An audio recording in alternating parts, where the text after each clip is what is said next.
Welcome to Mershman Seeds Cup of Joe. On this episode, we've gotten some rainfall in your area, hear about things to consider for your crops when it rains after a drought. Joe talks about how soybeans are short day plants and their maturity. We still have a positive outlook on corn after a storm with high winds. Our intern Dylan confirmed tar spot showing up in fields. Evaluate your options to manage your yield impact. Hi, this is Joe Mershman. Welcome to Mershman Seeds Cup of Joe. Today we have Ben and Turk. Let's talk about what's going on this week. Ben, go ahead. We've gotten some much needed rainfall. So from here all the way moving down into the south, double crop and a little bit of replant considerations are kind of going on right now. And I've gotten a question from a handful of growers. You know, we are at the last week of, June, first week of July. Where should we be at for planting populations, row spacing, et cetera, et cetera. So if you're planting your double crop beans with a 15-inch soybean planter, I'm in that 180 to 200,000 range. So how deep are we planting these soybeans? Like I said, with that 15-inch planter, I'm going down to moisture, typically somewhere between 3/4 of an inch and an inch yet at this point in time. Some guys like to shallow that up, but a lot of the rainfall that we've been getting has been 2 to 3 tenths at a time. So by pushing that moisture or pushing that planting depth down just a little bit deeper into that 3/4 of an inch to an inch, you don't have the constant fluctuation, and you're not going to dry out as fast in that depth. So I'm not really chasing super deep because the moisture really isn't down into that 1.5 to 2 inch range. But that 3/4 of an inch to an inch is kind of the happy medium, I think, right now. And we have a decent little forecast coming up where there's chances of rain for, the next 7 days for the most part. Yeah, so just remember, soybeans are short day plants. They start to mature as the days shorten up. Now our days are getting short, so then that's why we start pushing the maturities. We go opposite of corn. Corn, you usually shorten up because you want dry corn in the fall. Soybeans, you tend to push it. I say you push it as full season as you can, that you have guts to push it, because you want as much height out of those beans as you possibly can before they start flowering. And in this latitude here, what maturities would you recommend? I'm running from a 3.8 to a 4.3 probably. That 4.0 is probably the sweet spot, knowing that you're probably not going to be harvesting those beans till the end of October, first part of November in that time frame to maximize that. If yield is what you're chasing, for your ending yield goal is for the most amount of double crop soybeans you could pull off. If harvest is something that you're a little bit more concerned about, that 3.6, 3.4, 3.3 will get you off half a week earlier than what that 3.6 to 4.0 option would give you. So I know Mershman Seeds has a lot of extra group 2s that we'd like to move.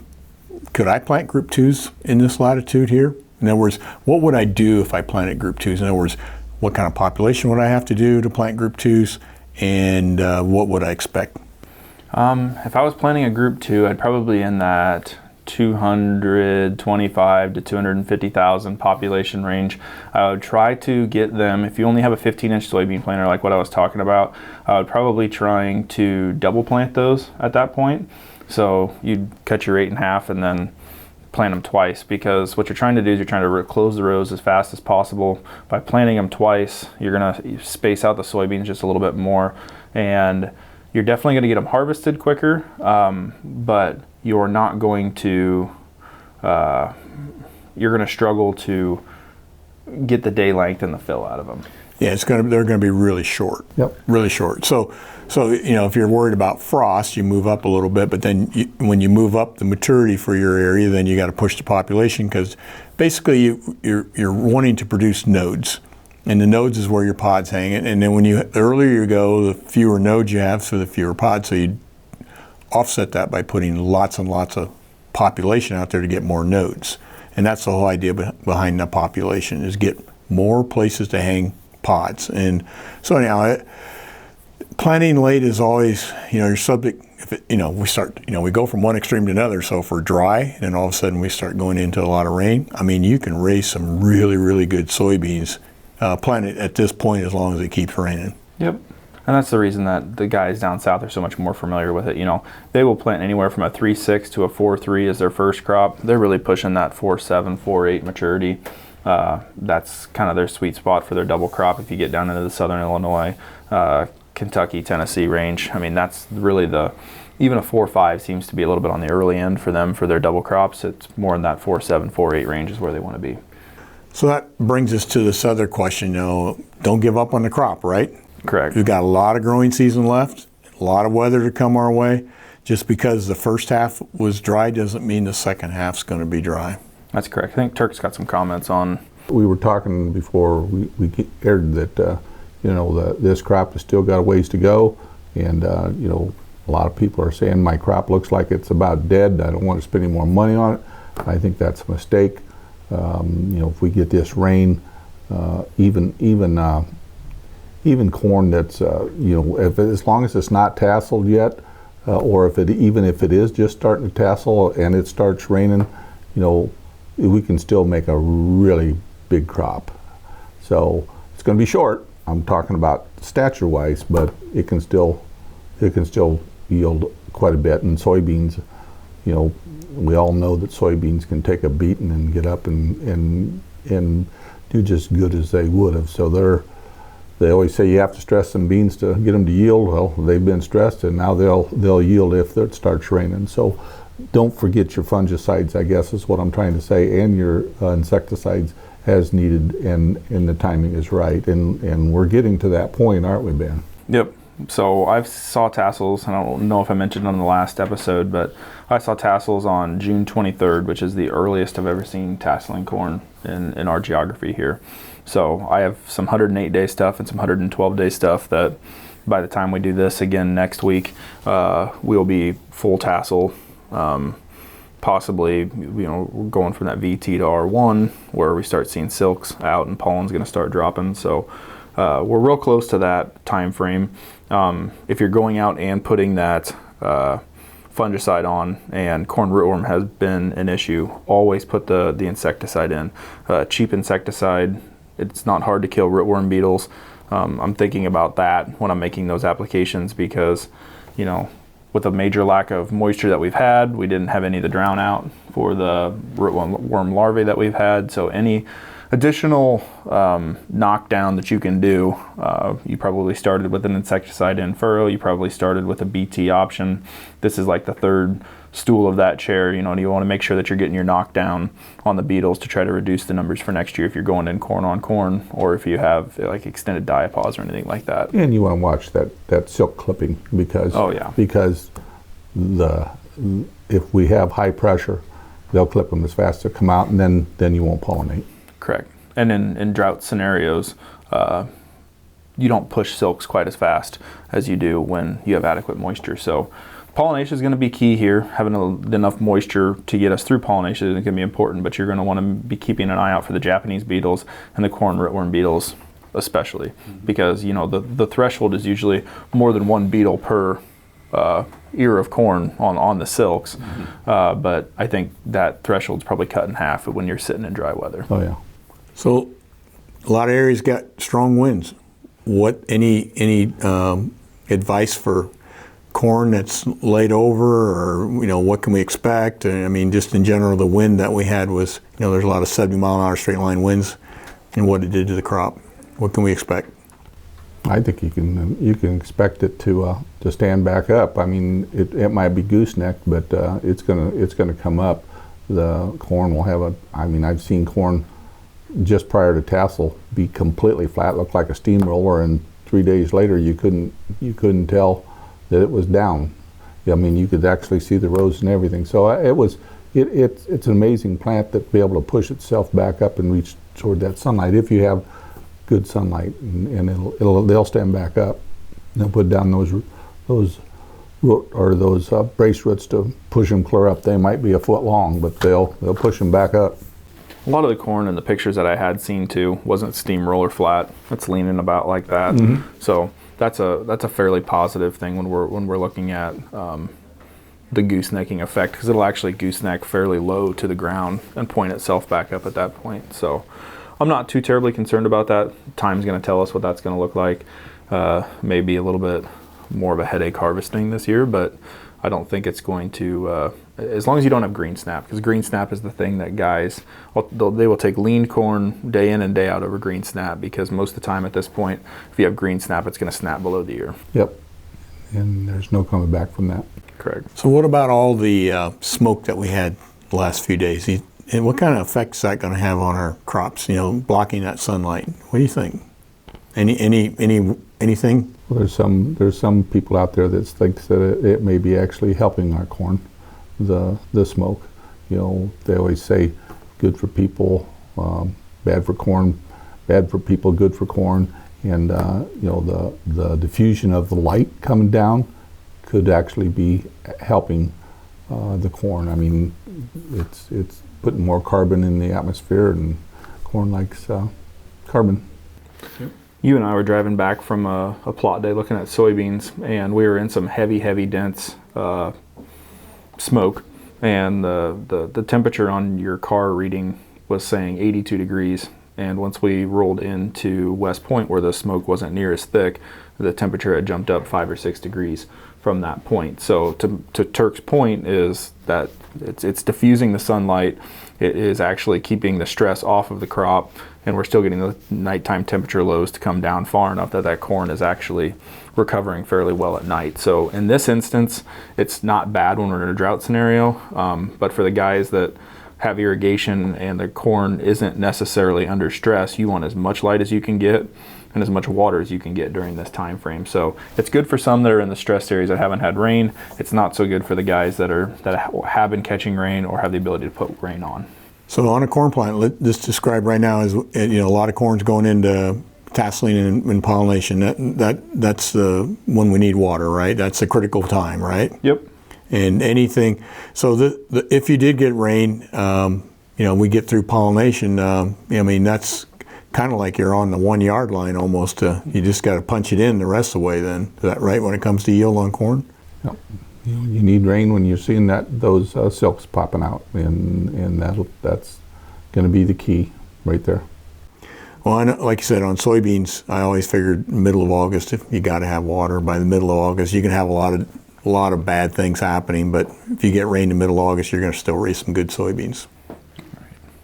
Another note in that, if we are going to continue to see a little bit of rain here, we have our main man, Dylan, confirmed tar spot in Lee County. So we knew after the last episode of Cup of Joe on Saturday, Iowa State released 6 counties around the Des Moines area, Story County, help me out, any of basically the 6 counties that surround Des Moines, they have tar spot confirmation. There's 2 counties in northeast Missouri that are like 3 or 4 counties away from us that have confirmed tar spot resistance, or not tar spot resistant, they have confirmed tar spot, the disease on the corn plants. Both of those areas, whether it be the Des Moines or the one in northeast Missouri, had caught rain 2 weeks ago, and in that 2 weeks, there's a 14-day latency period for the tar spot. So once you see that first pustule of that tar spot show up, that means that disease was infecting the corn plant 14 days prior. So we all think that we need to have leaf wetness, which is important, and there were a few days of dew that would be conducive to the tar spot disease. But once we see those first set of pustules that are out there, we know that the disease is out there and that it's time to act as soon as you can. So the field that he confirmed it on was an irrigated field, so the moisture had been there from a pivot that had ran probably 2 or 3 times so far this year, maybe 3 or 4, and there's a fungicide that's going to go on that as soon as the ground's fit for it to work. That fungicide is not going to kill that tar spot. It's going to stop it from growing. Continue its growth. Right. So what I foresee in this individual field is that 14 days from now, and now between the next 14 days, if we get an application done immediately, we're going to see more tar spot jump up. Then we're going to hit a stopping point after 2 weeks, and then we're going to have to monitor that field really closely, because what I imagine is going to happen is that we're going to have to come back in 3.5, 4 weeks and hit it again to make sure we can get all the way through fill. So we got rain. Are we going to see more weeds now? I think there's a pretty good possibility for it. So stay on top of your fields, keep an eye on them, see what the next crop is. And I always say, when you see a water hemp this tall, hurry up and start filling up the sprayer, because by the time you get out there, it'll be this tall. Because water hemp will grow the same speed as corn, 2 to 3 inches a day. Is that right? Mm-hmm. Yep. Yep. So you've got to go after it when it's that tall, because literally by the time you get out there, it'll be the optimum time to kill it. And there's some nuance there too, because if you were posting your soybeans and you decided to spend the extra 8, 9, 10, 11 bucks on a group 15, certain group 15s. Residuals. Yep, your residual herbicides. Those certain group 15 herbicides will sit, and they don't photodegrade, they don't get broken down by that bacteria very fast. This is enough moisture that we've gotten that will reactivate those herbicides, and actually they can actually reach back and knock out itty bitty little water hemp that's there. So hopefully you spent the money and you laid the residual on hoping that you were going to get a rain to come, because if that's the case, we probably have enough time to get us to canopy now. If that's not the case, and you weren't using a very effective group 15 residual like Warrant or Zidua, you're probably, some of the other products may have degraded at this point. So other things to keep in mind there. So anything else? Yep. Well, rain makes grain, Joe, and the markets have taken note, and we're pretty much back to where we started before this weather rally took off, and so hopefully everybody got a chance to catch up on their marketing and when we had this rally, and so where we go from here, it really depends on that next forecast. These rains that are coming through, are not going to break this drought. So we're going to have to continue to have forecasts that are wet and above normal in order to replenish our subsoil. So I heard somebody saying the other day that probably better start looking for tracks, because it's liable to be a wet fall. So, but I hope that's not the case.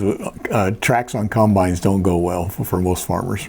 But it's an opportunity. I think the most important thing is know what your break-even costs are, and as we're getting down to the levels we are now, we're not very far from break-evens, and so that opportunity may have come and went to get some really good pricing done. But with break-evens at $4.80 to $5 on corn and $11.80 to $12 on soybeans, we're not that far off from there right now when you can take your basis off. So, right. I think the marketing side during a drought is really, really hard for farmers, and I don't envy being in their shoes to be able to decide, do you take advantage of it? Do we get rain later? I mean, it's tough. It's tough. So if somebody wants to, try to take a position in the market, I would highly discourage using futures contracts. Use puts and calls, cash market and puts and calls. Yeah, the main thing that we got going on right now is the markets have consolidated here. Long weekend, 4th of July weekend. Nobody wants to be hung out, because if we miss the rain, it could go one way or the other. If we get the rain, it could go one way or the other. So I think that's why we saw a deep dive, because rain was in the forecast, and nobody wants to be, if you got a profit, take it and get out. We're at the end of the quarter, and so there's a lot of evening up, taking off, and so typically right after the 4th of July is when markets can make a big move one way or the other. Yep, that's right. Well, anything else? If not, I'll try to give you something to make you smile, okay? I just noticed something recently. Okay. I was trying to get a little cash out of the ATMs. I went to 5 different ATMs. These banks are not keeping those ATMs stocked up, because I went to 5 different ATMs, and everyone said insufficient funds. Yeah, that's the problem. Yeah, maybe not. This weekend, we got a long weekend. Mm-hmm. But I've always found after the weekend, the first, going back to work's tough, after a long weekend. But I've always found after a weekend, it's the first 5 days that are tough. I'm going downhill fast, aren't I? Now, on a computer, I got to ask you a question. You guys all use computer, but I'm really confused. How many times do you have to click I accept cookies before they send you the cookies? That's a good point. I don't know. And the last one. I don't know if you saw it in the headlines here, but a man was injured in a bizarre peekaboo accident. A man was injured in a bizarre peekaboo accident. He's in ICU. Yeah. Anyhow, the little kids will like that one. Okay. Anyhow, thank you for watching this week, and thank you for your business this past spring. We hope that you got some rain without too much wind. We sincerely appreciate it. I know the 4th of July weekend's coming up here. Some of you may slip out on Monday to have an extended weekend, and I hope the 4th of July we remember what it's all about America and our freedom, and we're just, we live in a great country, and no matter, some days maybe we get a little down on ourselves, but we still have a big advantage over a lot of other countries. So thank you. We'll see you next week.